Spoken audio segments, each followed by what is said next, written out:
Diddy ordered the $1 million hit on Tupac. Puffy Combs and Zip and the Southside Crips were all connected. I think that these guys probably went to Puffy and said that they're going to really, they can take care of the situation. So this is all Puffy doing. Yeah. We're not even going to even go there, with all due respect. After Pac got killed,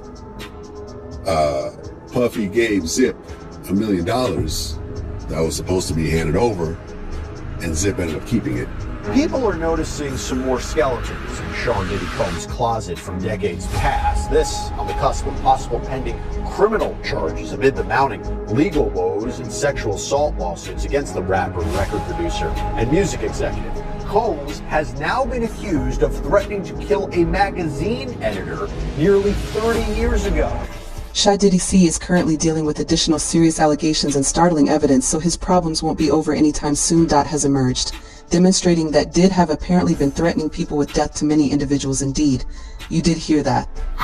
Appropriate threats of death. Sean Combs allegedly threatened to kill former Vibe magazine editor Danielle Smith back in 1997. She says Combs told her that she would, quote, end up dead in the trunk of a car over a dispute regarding his cover story on the magazine known for chronicling black culture and black music. Well, the then editor-in-chief wrote this and more in a New York Times essay about Diddy and explains how the rap star was selected to be the cover star for the December 1997, January 1998 issue.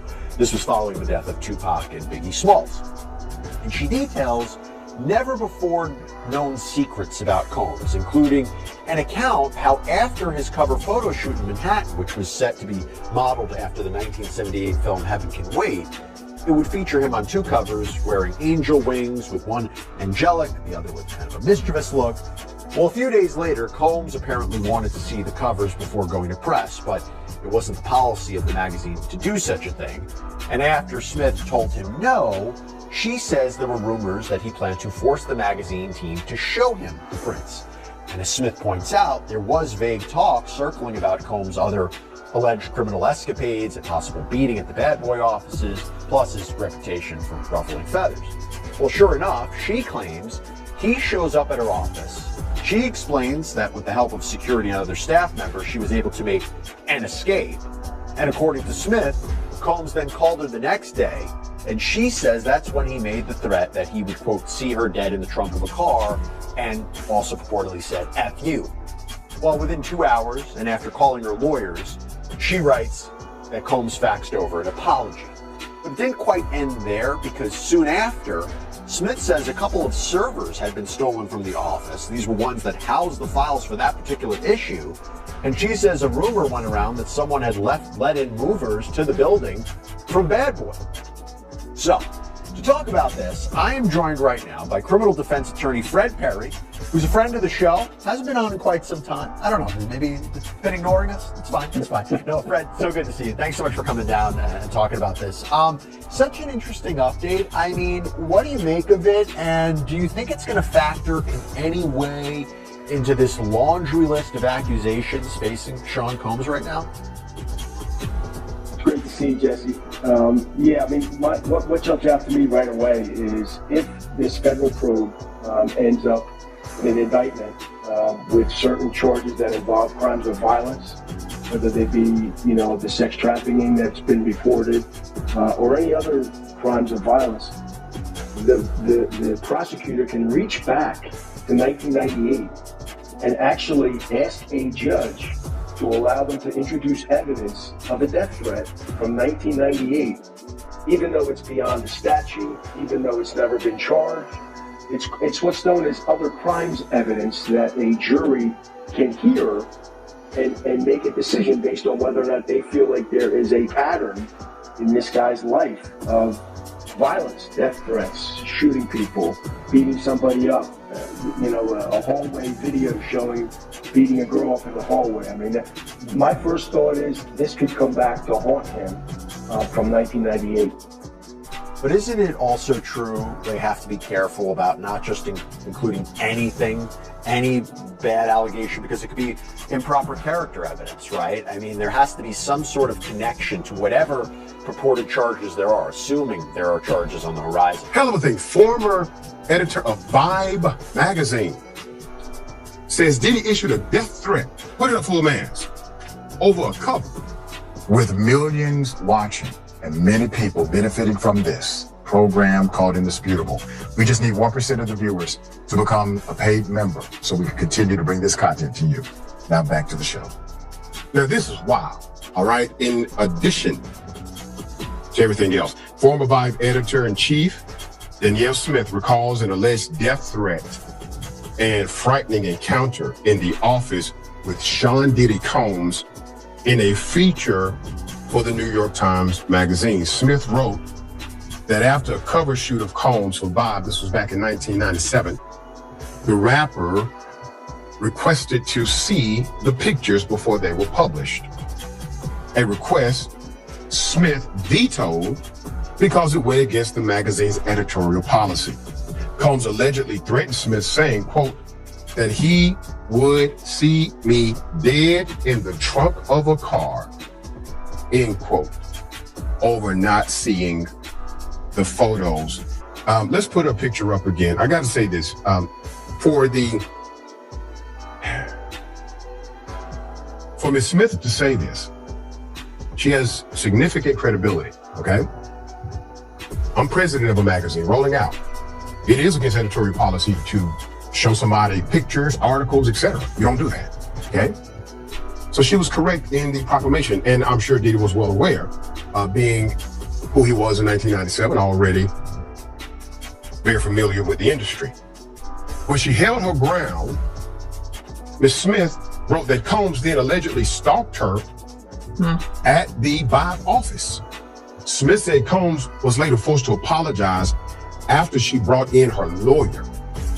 But she added that for years later, she blanked out his appearance in her office and her being hustled out a back entrance to escape him. Meanwhile, Atlanta Black Star reports that Diddy's private jet landed in Berlin, fueling speculation that he might be preparing to flee despite efforts to keep his whereabouts unknown. Internet sleuths, they tracked him across the Atlantic. And I remember when this first came out, we're going to put up some of these flight logs. So publicly available flight tracking data shows a Gulfstream 5 jet registered to Love Air LLC, and this is in connection to one of his names, Brother Love. All right. So Love Air LLC landed in Berlin, Germany. This was on July 9th. The site's data shows the aircraft took off from Hector International Airport in Fargo, North Dakota, around 2:07 a.m. and then landed in Berlin. And this was at 10:06 p.m. that same day. And you see the log here. It's a lot of travel within basically 1.5 days, okay? It's unclear who, if anyone, was on board the flight. This could have been a decoy of sorts. The Bad Boy Records founder is not known to publicly have business or personal associates in European country, aside from a concert he performed at in Berlin in 2007. There is little that ties the embattled celebrity to the country, let alone this popular nightlife scene. Amid the ongoing undoing of his decades-long legacy, social media users have speculated that he is plotting an escape. This will be one of the absolute worst escape plots in the history of escape, given everybody knows where the hell you are on the plane because of the flight log. Now, Diddy faces multiple lawsuits. It's a lot. Alleged sex trafficking, sexual assault, and abuse. We all saw the video of the abuse against his now ex-girlfriend, being girlfriend. The latest, the 10th since November 2023, claims former adult film star Audra English was coerced into work at one of his infamous Labor Day fight parties, as they would call them. English claims she worked as a go-go dancer at two of Diddy's events before he allegedly drugged and forced her into sexual acts with guests in 2004. She accuses Diddy of grooming her for an organized sex trafficking ring he allegedly participated in. His attorney responded to the filing with a statement to The Independent, quote, "No matter how many lawsuits are filed, it won't change the fact that Mr. Combs has never assaulted or trafficked anyone. We live in a world where anyone can file a lawsuit for any reason and without any proof. Fortunately, a fair and impartial judicial process exists to find the truth. And Mr. Combs is confident he will prevail against these and other baseless claims in court. They also called the claim of his abuse baseless as well. Okay, we saw the video, understand, and saw his apology. Let's put it up. Nevertheless, Diddy's name has already been connected to similar accusations. According to these whispers, there have been reports of a shadowy arrangement involving Diddy and Eric Zip for years. It is believed that Diddy gave Eric $1 million to arrange Tupac Shaker's death. Well, in fact, you know, there was the rumor that after Pac got killed, Puffy gave Zip $1 million that was supposed to be handed over, and Zip ended up keeping it. And I remember when I interviewed TK Kirkland, who was actually roommates with Zip at one point. They were that close. He actually said, yeah. The fans said that too. He said that actually happened. Well, the story that has circulated was that after Tupac got killed, Puffy allegedly gave the money. I heard to Zip. Yes. And Zip was supposed to give the money to Keefe. Yes. But he never gave the money to him. But thank God he never gave him the money, right? Think about it. If he gave the money, Puffy would be in prison now, money for hire, a murder for hire. So thank God. It's just a true story. I'm not saying yes or no, but if he would have gave them the money, it'd have been a murder for hire, and Puffy would be locked up. Yeah, they said he's a dirty. Yeah, he even said that, like, in retrospect, that was probably the best thing that could have ever happened to Puffy. By Zip stealing the money, now Puffy isn't connected to, or else it would have been like a murder for hire or something. You know what I'm saying? The FBI said it. So the FBI told you he was a dirty. So the FBI told you that Zip kept that money as well. They said Zip's a dirty. Everybody cross you. You the last one to know every thing. Even lawyers, your friends, everybody can cross your ass. You just don't know. Even the dudes you was riding in the car with every day, like a LoJack. Like, what the? Yeah, well, I mean, like I said, Zip had a history of ripping people off. Yeah. He never ripped me off. Well, otherwise he would have. Did he technically do? I mean, if he kept the money that supposedly true. So actually, he threw off for $1 million. Yeah. If that's what happened, yeah. They sure said it. The FBI said that. The people down. Yeah, U.S. attorneys, all of it. They said that. Zip's a piece. They said he's a piece. But I didn't ever know that he got no money. But they said he got it. Yeah. Well, Gene Gill said he got it too. Really? Yeah, everybody's Puffy and Eric Von Zip. You was telling me before the interview that you wanted to speak about their relationship and clarify some things, right? Well, the thing about it is that Puff used to say that Zip was his uncle. You understand? Puff used to say that Zip was his uncle, and people trying to say that Zip worked for Puff father. Zip ain't never worked for Puff father. Puff father wasn't that big for Zip to be working for him. Freddie Myers ran that whole area over there. From 110th Street all the way up to 118th, 23rd, that's Freddie Myers' block. Those was not Puff father's block. So people don't know what they talking about when they say Zip used to work for his father. That's some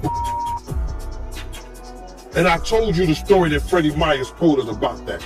Now, the relationship with Zip and Keefe D, whenever I saw them, we were either partying or they were gambling, shooting dice.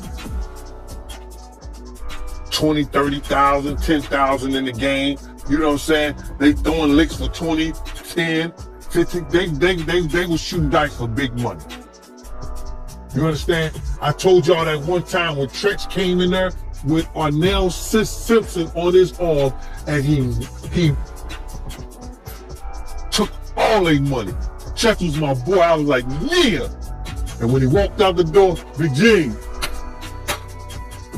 hit him up. Tretch always looked out. Hit him up. So now, I never, ever seen Keefe D and Puff have a conversation about doing anything to Tupac or Suge Knight. There's only one Crip and I said this before, that as I heard this say something, and that was D-Mac, and that was a dude who worked at Sean John, and he was a Crip out there in California, and that night when I told them somebody gonna come kill us, he said, yo, we locking loads together, we locking loads together. I said, I don't see none of you niggas locking nothing, I don't see none of y'all loading nothing. So now, I never seen them have no conversation about doing nothing to Pop or nothing to Suge, Keefy D, or none of them. You understand what I'm saying? I only seen D-Mac say that. Yo, I got these dudes out there, I told Puff I got to, yo, he never said it around Puff, he said it around us. Showing off, I guess. So now, when Pop got murdered, I don't know how much time had elapsed, but my man was sitting on the block on 112th Street. Zip had came around in the new, I don't know what was it. I don't know if it was the Aston Martin, I don't know if it was the Rolls, it was something. I forgot the car. And that's when he showed us a check for $1 million. And said he got it from Black Ground Records, Barry Hankerson, and Jimmy Hitchell. Showed us the check, put it right. Said, $1 million? When you own a record company, that's what's going into my mind. That's what I'm thinking. Then when this came out years later and said they gave Zip $1 million for that he was supposed to be giving Keefy D them for the Tupac thing, I'm like, I seen that check. That's what I'm thinking. I don't know for sure, because what he said was he got it from Black Ground Records, for selling Black Ground Records. So now, if you want to tie it into that, then you do the investigation. You prove why he got the $1 million, and who gave him the $1 million, who cashed the $1 million check, because they still got a bookkeeping for $1 million somewhere, no matter when they gave it to him, when they did it. You got it? I got it. So now, when I seen them, it was always just partying, fun and game and stuff like that. And gambling. Even sure Tupac's mother has been waiting for these reports. Instead of dismissing the claims, Mo stated that he demanded a full investigation, stressing the need of addressing this troubling chapter. Tupac feel about Puffy after he got shot at Quad Studios? Because I know he felt like, Puffy had something to do with it, or he knew what was going to happen. He felt like he was set up because he thought he was amongst friends. And when it went down, he was surrounded by a bunch of people we thought was his friends. And he felt like Puffy, he knew what was going to happen, and he didn't give him a heads up? Well, yeah. I mean, he saw C's up in the window like, come up, and everybody drawing him in. You know, come to the studio, you know what I mean? And Bad Boy had saturated the whole that neighborhood. They were in the studio, multiple rooms in the studio, and they were shooting a video around the corner. So Bad Boy and their allies had covered that whole neighborhood. They were there, you know. Pac wasn't, there wasn't nothing for Pac to fear because he's supposed to have been amongst allies. You know, so something happened. Somebody knew. Yeah, I can see how Pac felt like they had something to do with the setup, man. But speaking of Puffy, right, how do you feel about the rumor that Puffy, he gave a guy named Eric Von Zip a check for $1 million to give to Keefe D to kill Tupac? I'm familiar with the story. I'm familiar with the dude. My man Big Psych, rest in peace, used to know that dude. So you met Von Zip before. So how does that make you feel, man? Somebody that you met, and I'm sure that he knew that she was Tupac's brother. How does that make you feel knowing that he's the one that provided Keefe D with the gun to kill Tupac? I mean, it was a setup. It was a plot to murder my brother. I feel about it. I don't know that, but I ain't got no love for none of them. Straight up. It sounds like a typical murder plot. See, but considering who that guy is to Puffy and to Keefe D, for it not to be addressed is weird. We will see. My homie Big Psych knew him. He used to be at some of them basketball games where the dude was, putting up a case of champagne, case of Moet on the ball game. He was a big spender, flashy dude. Yeah. No, he would be out on the West Coast quite often. Did you and Big Psych know he had any connection to Pac? Not at that time. Before Psych passed, he mentioned that he knew who he was, but dude was already dead. Psych was a Crip. Psych was an IVC Inglewood Village Crip.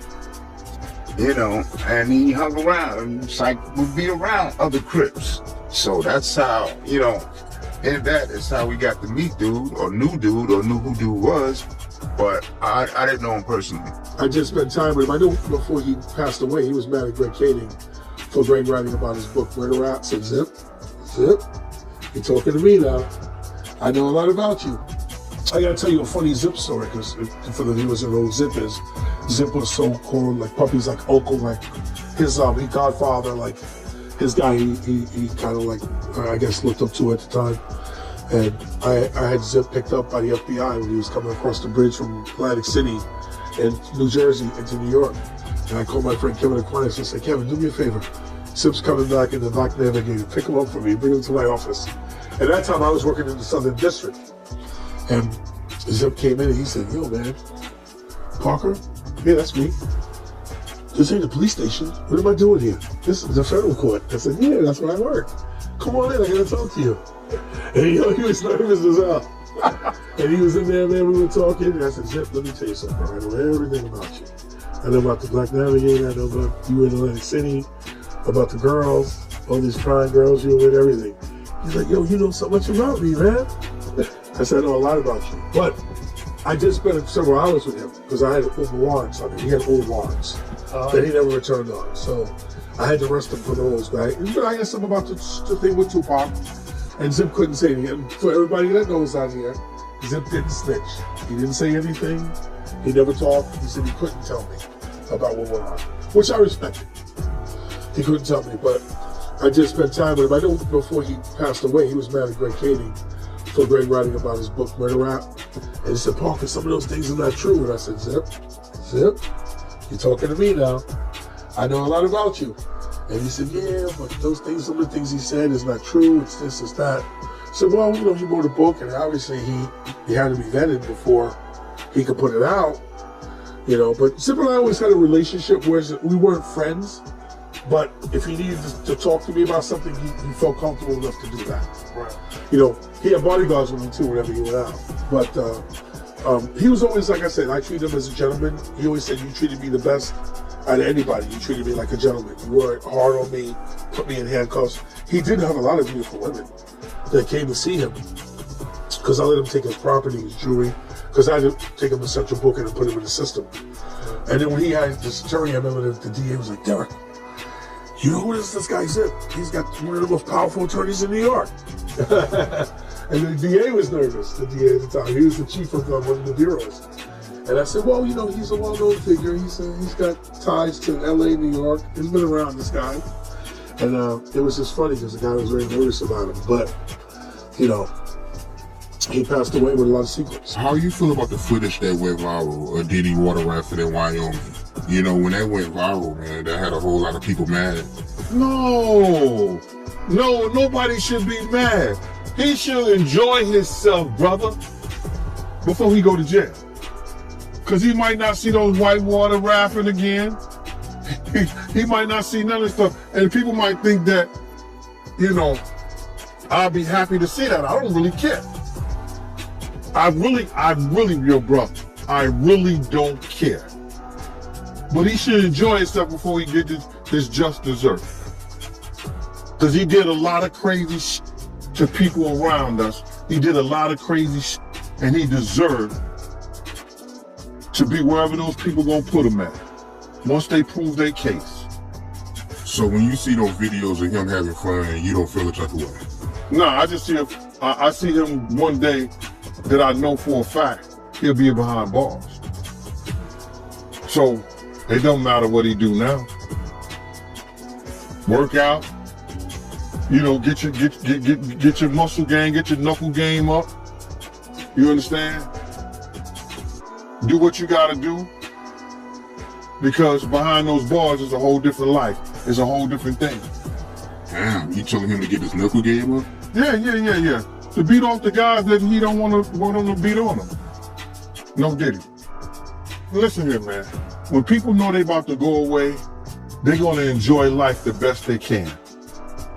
All the things that was on their bucket list, all the things that they know that they wanted to do, but may not have time to do it when they get out, or they might be too old when they get out, they go ahead and do them.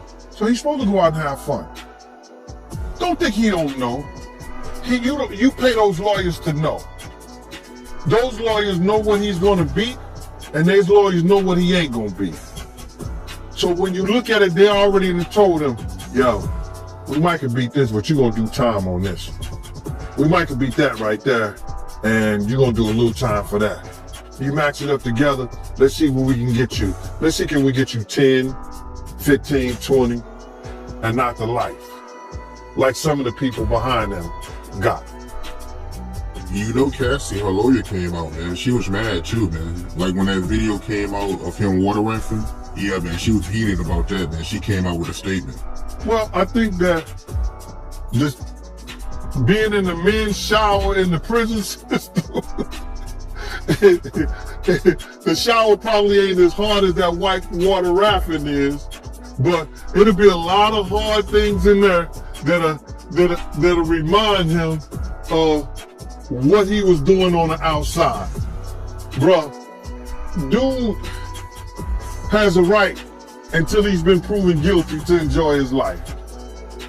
You understand? Cassie got her 30 million, you know what I'm saying?